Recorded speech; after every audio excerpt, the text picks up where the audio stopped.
Hi guys, welcome to another Emii Creation video, and today we are going over 5 mistakes you do not want to be making when you are selling your products wholesale.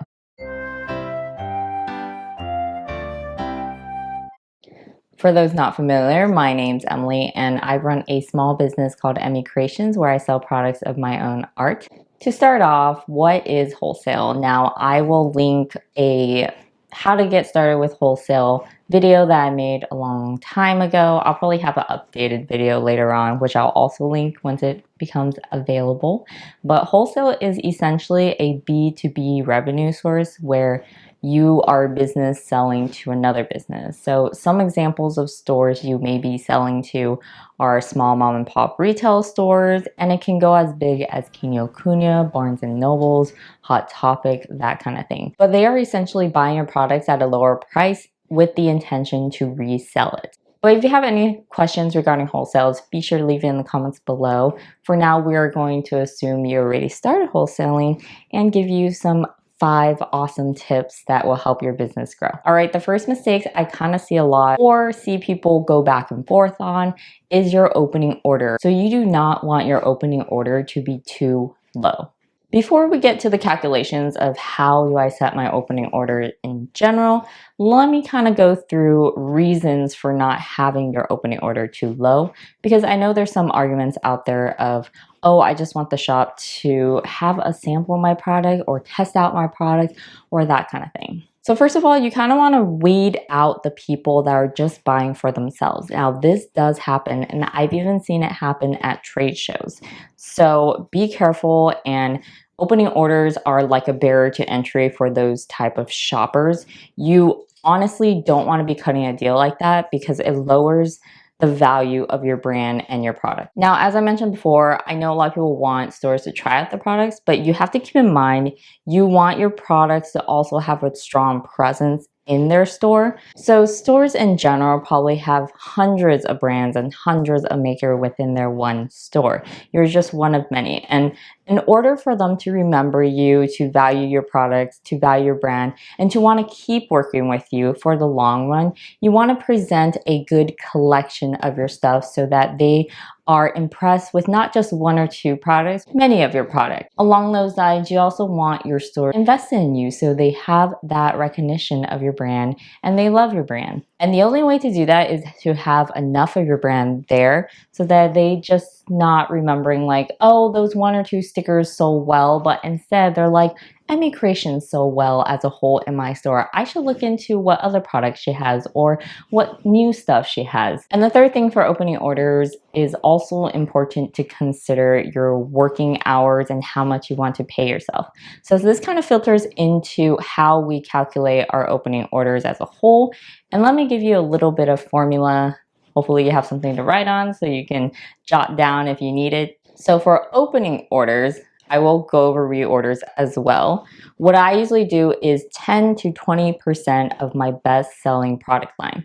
So for example, my best selling product line is stickers, and then I decide to take 15% of all the sticker designs I have available, which is 70 when this video was shot. I probably have more now. So 15% of 70 designs is 10 designs. I will want them to pick out at least 10 designs to have a good range of all my stickers. And then I sell my stickers for $2 in sets of 6, and that turns out to be $120, which is what my opening order is. Or if you want to and you're very comfortable with the fact, you can also try 10 to 20% of your whole product selection. So including every single product category you have, which is one suggestion I've heard people have as well if you want to shoot for a higher opening and you want a calculation for that. So 20% of your best selling or 20% of your whole collection. So let's also go over reorder amounts just so we have a formula for that as well. So for reorders, they're usually lower than your opening orders.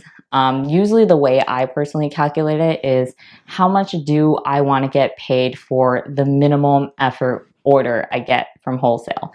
And the calculation I went up with is how much do you want to get paid per hour. So I set myself at like $35, and how long does it take you to package one order? And it only takes me an hour or under to package a wholesale order because a lot of my stuff is prepackaged, so the merch cost covers a lot of like the pre-work, where for some people it takes longer because they're making the product or they have a lot of packaging involved with their products, which is okay. So if you need to up that number, be sure to do so. $35 is when I want to get paid hourly, and it takes me 1 hour, so I'm already at $35. But because of merchandising costs, usually my merch cost is half of the order, so I would double that to $70. And then we have to take into account commission. So the highest commission is probably Faire, and Faire originally was 25%. So I kind of calculate at 25%, which amounts to around $90. So my reorder amount is $90. And if you find that your reorder calculated out is higher than your opening order, you probably need more products. And if you have questions about that, I will probably have another video for that. So be sure to subscribe, alert, do all the things so you get notifications when I have more wholesale stuff. The second mistake I see people making is they are not setting their wholesale price to be 50% of their retail price or their MSRP. So this is a very wholesale standard. It's been done this way for a very long time in the industry. There are exceptions though, I will admit, but I think for the most part, if you're not setting your product at 50% of your retail price, then you may get some pushback in the form of no orders or less orders. Let's say you just can't set it at 50% for whatever reason, whether you're donating part of your proceeds to someone else, or your margins are just not there, or any of those combinations of things. I would for sure let your retailers know, make sure they are fully aware of the fact that you are not setting it at 50%, and make sure they are okay with it so you don't have a bad relationship with them later on. Because like I said, this is a partnership. This is a lasting partnership. Hopefully you want them to keep coming back to you. So you want to provide good customer service and good communication to them. And do keep in mind that retailers are people, and they sympathize with us. They want us to succeed as much as we want them to succeed. So they're usually very understanding of a lot of things. So reaching out to them and just letting them know is always a good way to approach things. Then there's the sad reality of sometimes if you can't hit that 50%, your product may not be appropriate for wholesaling, and that's perfectly okay. I have a few products that are in my line straight to consumer that I don't wholesale. And just as a side note, I've had this question comment before. What if retailers are not charging or charging over the MSRP? So this does happen to me, and I still don't change my wholesale pricing because I sell straight to consumer at a particular price point. So let's say, for example, I have my keychains. My keychains are selling at retail level for $10, so I wholesale them for $5, but I do have a few retailers that sell them for $12, and I think that's totally fine. I don't want to up my retail prices. If you feel like that means you can up your retail prices, then go for it. Like, more money for you, right? But for me, just personally, I don't up my retail prices to $12, and I'm perfectly okay with selling it at $5 still, and I'm perfectly okay with them selling at $12 because that's awesome that their audience can support that amount of money. So this third mistake is specifically when you're not taking orders from a platform like Faire. But regardless, I still think it's good for people to know in case that ever does happen, because I've had before clients or retailers that didn't want to go through Faire for whatever reason. So essentially the mistake is taking the money too early or too late. And the way you should be doing it is you bill them or collect the money when their order is ready to ship. So what I've seen in the past is people will charge them too early, like they just got the order, they aren't packaged yet, and then it takes them a week to package it. So then your retailer has to wait another week to receive their package or their products, which is not ideally fair for the retailers. And I had a few retailers push back on this when I shipped it out too late versus when I charged them. So they do get unhappy about that for good reason. Another mistake I see a lot is charging them too late. So let's say you shipped out the products and then you decide to charge the card, and then the card bounces, and then you're out of luck and you're out of money. So on that note, there's a few ways to take payments. So let's say, usually the scenarios are if they don't want to go through Faire, they met you outside of Faire, usually is what happens, or if they met you at a trade show or you're taking orders at a trade show, something like that. So the three ways that you can do it is, first, if they're in person with you, you can jot down their credit card number on the invoice. So I have like a credit card area that you can fill out when you're at a trade show or you're taking orders at the store or whatever. Or if they don't want to give you their credit card for whatever reason, which seems more common now than it was before, you can always get their email address and then invoice them when it's ready to ship. The third way is getting a phone number and then calling them when it's ready to ship, and then getting a credit card number through the phone. My recommendation also for those methods is that regardless of which one you're doing, always get both an email and a phone number, because you never know, you might write it down wrong. You might write the credit card down wrong. You might write their email down wrong. You always have a second option of, oh, if I wrote the credit card or email down wrong, I can just call them to make sure that's right. If you wrote their phone number down, you can just always try to reach out through email. So give yourself a few avenues, because I've had issues on all three of those methods before. So the fourth mistake I see people doing quite a bit is they want to reach out to retailers via social media or walking into their store and pitching to them directly. So these are both probably not good ways to do it. The first one, social media. I know a lot of people like social media. They use it a lot. They want to interact with people a lot on there. It seems very intuitive nowadays to do it. But retailers, for the most part, use social media to interact with their customers, not their sellers. And it can be a little bit distracting and a little bit unprofessional to do it that way, which is what I've been told by retailers before. I personally have not done it like that, but I have retailers mention in like a passing, oh, it's so annoying kind of tone. So don't be on that radar. There is one exception I will say, is when retailers reach out to me first on social media, then I'll definitely respond to them. Obviously, I've even taken orders through social media, but I always let them do it first. But I also always try to move the conversation to email. So that also allows me to have their email address, and then I always ask them if it's okay to have their email address on my mailing list. So it's a good way to get them on your mailing list as well. And the second thing is walking into the store to pitch your product is usually a no-go as well, because they want to be interacting with buyers, customers, primarily when they're store. They're working, you know. You coming in is somewhat very distracting and inappropriate and unprofessional, and it does make a few retailers very upset when like sellers try to do that. The only way I think it would be okay is if you're just dropping something off, like real quick, like just pop in, just, hey, I'm just gonna slip you my catalog, no pressure in looking at it right now, I'll be on my way. You know, that's perfectly fine.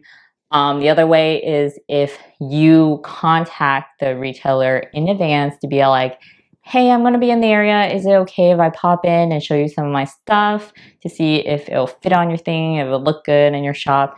And they say okay, then that's also a good way to reach out and get a one-on-one meeting with them, and definitely schedule a time they will be available and okay with you popping in, which I've done before in the past as well. So along those lines, what are good ways to actually reach out to retailers? My two suggested method is email and snail mail. So email is really good because you can put them on your mailing list. You can automate the process of communicating with them periodically.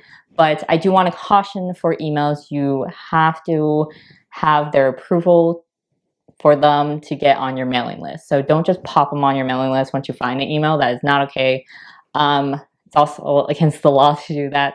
You definitely do have to have a verbal or written approval from them before you pop them on your mailing list.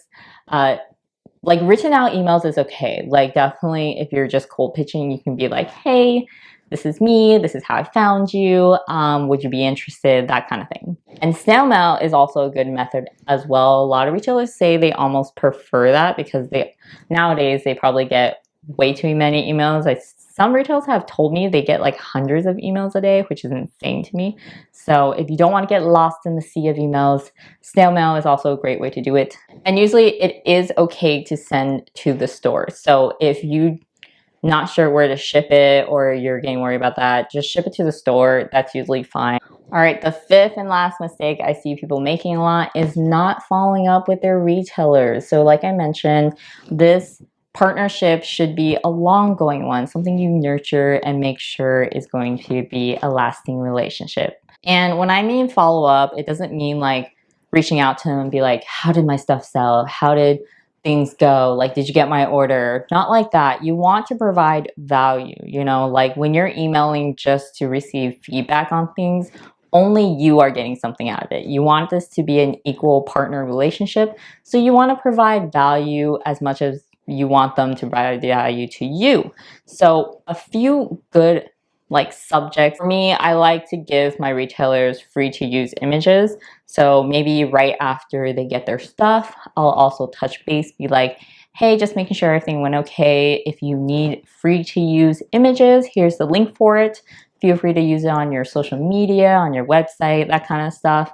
And they get something out of it so they don't feel too bombarded with that email. Another follow-up email that you could do is if you have some display suggestions that you would love sharing with them. And then as always, another good time to reach out is if you have new products or if you have sales or events coming up. You can be like, hey, hope the last order was great. Here's some new products that I think you would be interested as well in. Or, hey, I'm going to be at this trade show if you want to see more of this type of products because this would fit good with the products you already have, that kind of thing. Those are great ways to reach out, touch base, keep a lasting relationship with your retailers. All right, that concludes our video, and hopefully you are either now going to implement one of these 5 things, fix one of these 5 things, or jot your brains a little bit on some things you can do to advance your wholesale game. Or if you're doing all of these already, good for you. You are on the right track. And if you have any suggestions for our community, or if you want to chat or anything, be sure to drop in the comments below. I would love to start conversations if you agree or disagree with anything I have listed in this video. But as always, thank you so much for watching. I hope this was helpful to you. If you like our videos, be sure to like, subscribe, and click the alert bell. I'm hopefully going to be making more of these type of helpful, informative videos. And if you have any suggestions on topics you want to see, I would love to hear from you. Just as a quick side note, have you been watching Haru in the back? So this is my bird, Haru. I do draw a lot of art of him. And just as some entertainment while you watch, he sits in the back and does his own little thing. So if you want to track him throughout the video, he's usually popping around on his cage. He does fly, but when I'm in here, he's pretty happy with just hanging out with me. Is he angry at me? Are you angry at me? He's trying to attack me because he doesn't like the attention.